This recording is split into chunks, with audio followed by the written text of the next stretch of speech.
وبركاته الحمد لله نحمده ونستعينه ونستغفره ونعوذ بالله السميع العليم من الشيطان الرجيم من همزه ونفخه ونفثه اما بعد آج ہم جس موضوع پہ بات کریں گے وہ ہے ایک تو نیت اور دوسرا علم، جیسے کہ نبی صلی اللہ علیہ وسلم کی حدیث ہے انما الاعمال بالنیات، اعمال کا دار و مدار نیتوں پر ہے۔ نیت اعمال کی قبولیت کی بنیاد ہے۔ نیت اخلاص کی ضرورت ہے۔ امام غزالی فرماتے ہیں اللہ کے تقرب کو حاصل کرنے کے لیے اپنے ارادے اور نیت کو خالص کرنا اور ہر شبہ سے بچانا یعنی شک سے بچانا اور پاک کرنا اخلاص ہے۔ عبداللہ ابن مبارک جامع البیان میں لکھتے ہیں سب سے پہلا علم نیت کو درست کرنا ہے۔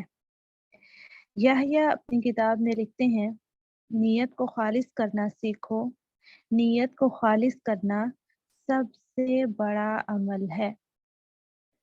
مجرب بن عبداللہ لکھتے ہیں کہ دل کی اصلاح عمل کی اصلاح سے ہے اور عمل کی اصلاح نیت کی اصلاح کرنے سے ہوتی ہے۔ صحیح جامع کی روایت ہے، ابو امامہ روایت کرتے ہیں نبی صلی اللہ علیہ وسلم نے فرمایا بلا شبہ اللہ صرف وہی عمل قبول کرتے ہیں جو خالص اسی کے لیے کیا جائے اور اس کی رضا کو حاصل کرنے کے لیے کیا جائے۔ دنیا میں بہت سے ایسے لوگ ہمارے ہاں موجود ہیں جو لوگوں کو صدقہ خیرات اس لیے دیتے ہیں تاکہ وہ سخی کہلائے جائیں، اور لوگ انہیں سخی کہتے بھی ہیں، تو ان کا اجر جو ہے وہ دنیا میں ہی انہیں مل چکا، آخرت میں ان کے لیے کوئی حصہ نہیں۔ یا کوئی اگر عالم بنتا ہے یا حافظ بنتا ہے تو وہ اس لیے صرف بنے کہ لوگ مجھے حافظ کہیں، قاری کہیں، عالم کہیں، معلم کہیں، میرے نام کے ساتھ حافظ لگ جائے یا قاری لگ جائے۔ اگر صرف اتنی ہی اس کی نیت تھی تو دنیا والوں نے انہیں وہ نیت اس کے مطابق جو ہے وہ اجر دے دیا، آخرت میں پھر اس کے لیے کچھ حصہ نہیں بچے گا۔ عمل وہی قبول ہوگا جس کی رضا جو ہے وہ اللہ تعالیٰ کو راضی کرنا ہو، اللہ کی خاطر ہو جو عمل۔ خالص نیت جو ہے وہ بہت ضروری ہے، اور قلب کا سکون جو ہے مالی فراختگی کا سبب بھی ہے۔ خالص نیت، جس شخص کا حدیث میں آتا ہے کہ جس شخص کا فکر اور غم آخرت بن جائے اللہ اس کا دل غنی بنا دیتے ہیں، کام مرتب کر دیتے ہیں، دنیا اس کے سامنے یوں آ جاتی ہے جیسے مالک کے سامنے جانور لگام کے ساتھ پیش کیا جاتا ہے۔ سب یہ چاہتے ہیں نا کہ دنیا جو ہے وہ دنیا سے بے نیاز ہو جائے، یعنی اس کے پاس دنیا کی ہر چیز اس قدر ہو جائے کہ اس کے لیے اسے تگ و دو نہ کرنا پڑے، اس کے لیے اسے فکر مند نہ ہونا پڑے، اور دنیا اس کے سامنے ایسے لائی جائے جیسے مالک کے سامنے جانور لایا جاتا ہے، یعنی وہ کوئی بھی زور آور کام نہیں ہوتا، اپنے مالک سے ایک جانور بھی محبت کرتا ہے اور اس کے سامنے وہ آسانی کے ساتھ پیش ہو جاتا ہے۔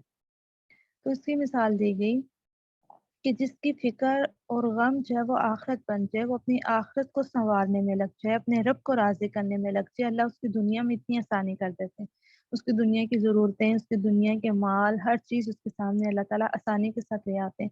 لیکن جو دنیا کے کاموں کو، دنیا کی ضرورتوں کو، چیزوں کو اپنا فکر اور غم بنا لیتا ہے، پھر وہ دنیا کے اس فکر و غم میں جو ہے نا وہ ختم ہو جاتا ہے۔ تو ہمیں اپنا فکر اور غم آخرت کو بنانا چاہیے کہ آخرت میں کسی طرح سے کامیاب ہو جائیں، آخرت میں ہم اپنے رب کو راضی کر لیں۔ سیدنا ابو ہریرہ بیان کرتے ہیں قیامت کے دن نبی صلی اللہ علیہ وسلم نے فرمایا قیامت کے دن میری شفاعت کا حقدار وہ ہے جس نے اپنے دل اور خلوص نیت سے لا الہ الا اللہ کہا ہوگا، اور حدیث میں آتا ہے افضل الذکر لا الہ الا اللہ۔ اور ایک اور حدیث میں آتا ہے جس میں آتا ہے کہ اگر ترازو کے ایک پلڑے میں 7 زمینیں رکھ دی جائیں اور ایک میں اسم لا الہ الا اللہ، کلمہ لا الہ الا اللہ رکھ دیا جائے تو یہ والا پلڑا زیادہ باری ہوگا۔ سبحان اللہ، اتنے معنی ہیں اس کلمے کے اندر اور اتنا وزن ہے اس کلمے کا۔ اس کلمے کی شرائط ہیں، ہم ایک لیکچر صرف اسی پہ رکھیں گے جس میں ہم لا الہ الا اللہ اور محمد الرسول اللہ کی شرائط کو دیکھیں گے کہ ہم سب نے کلمہ تو پڑھ رکھا ہے لیکن اس کی شرائط کیا ہے کہ ہم شرائط پہ پورا اترتے ہیں یا نہیں. تو کل کا سیشن ہم انشاءاللہ اس پہ رکھ لیتے ہیں. آج ہم بات کر رہے ہیں خالص نیت پہ. تو جس نے دل سے اور خالص نیت سے لا الہ الا اللہ کہا ہوگا، حدیث میں آتا ہے کہ نبی صلی اللہ علیہ وسلم اس کی سفارش کریں گے. حضرت ابو ہریرہ سے روایت ہے، لوگ اپنی نیتوں کے مطابق کل قیامت کے دن اٹھائے جائیں گے. عمر بن خطاب دعا کیا کرتے تھے، اے اللہ میرے تمام اعمال نیک کر دے، ان کو اپنی رضا کے لیے خالص کر دے اور ان میں کسی کا بھی حصہ نہ رکھنا. اللہم اجعل عملی کلہ صالحا واجعلہ لوجہک خالصا ولا تجعل لأحد فیہ شیئا. کہ اللہ میرے تمام اعمال کو نیک بنا دے اور انہیں اپنے لیے خالص بنا لے اور کسی کا اس میں کوئی حصہ نہ رکھنا. تو یہ دعا آپ لوگ ساتھ ریٹرن میں بھی شیئر کر دی جائے گی. اس دعا کو ہم بھی یاد کریں گے انشاءاللہ. حضرت ابوبکر صدیق روایت کرتے ہیں، نبی صلی اللہ علیہ وسلم نے فرمایا، نیت کے اپوزٹ یعنی نیت میں جو ہے نا خالص مخلص ہونا، اخلاص کے اپوزٹ چیز آتی ہے ریاکاری، کھوٹ.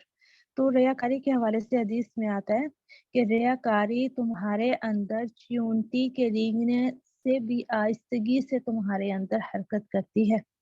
یعنی چیونٹی کتنا آہستہ سے رینگتی ہے، اس کا ایک قدم کتنا چھوٹا ہوتا ہے.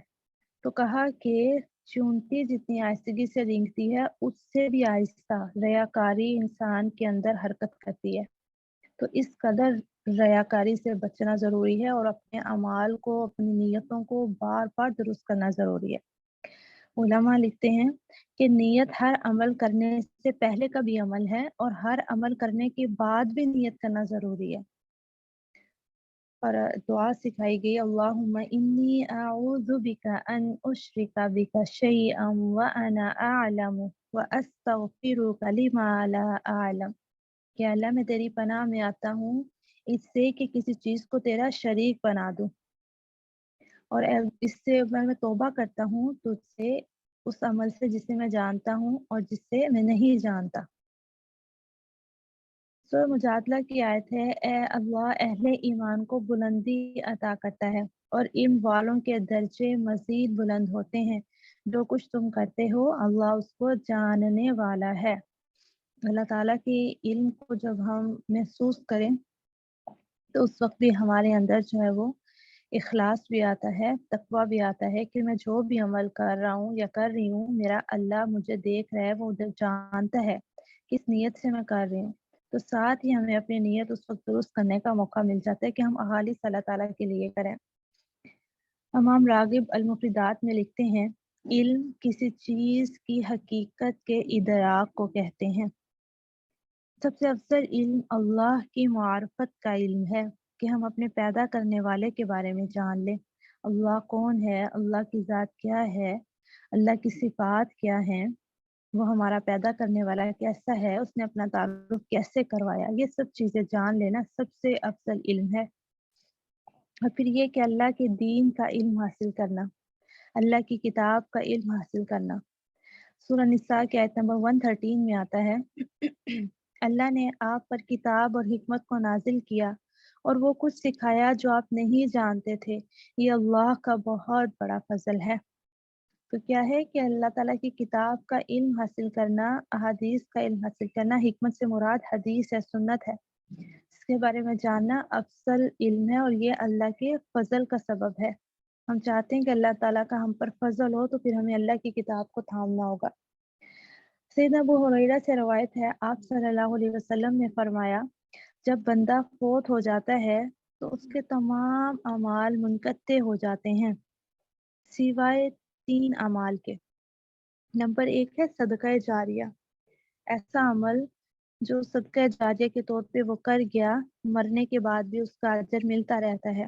جیسے کہ کہیں پانی کی کمی تھی، پانی کا بندوبست کر دیا، کسی کا گھر بنا دیا، کہیں سڑک بنوا دی، یعنی رفع عمل کے کام. کسی کو کی ضرورت تھی کسی کی تو اس کی ضرورت کو پورا کر دیا، کہیں درخت لگوا دیا،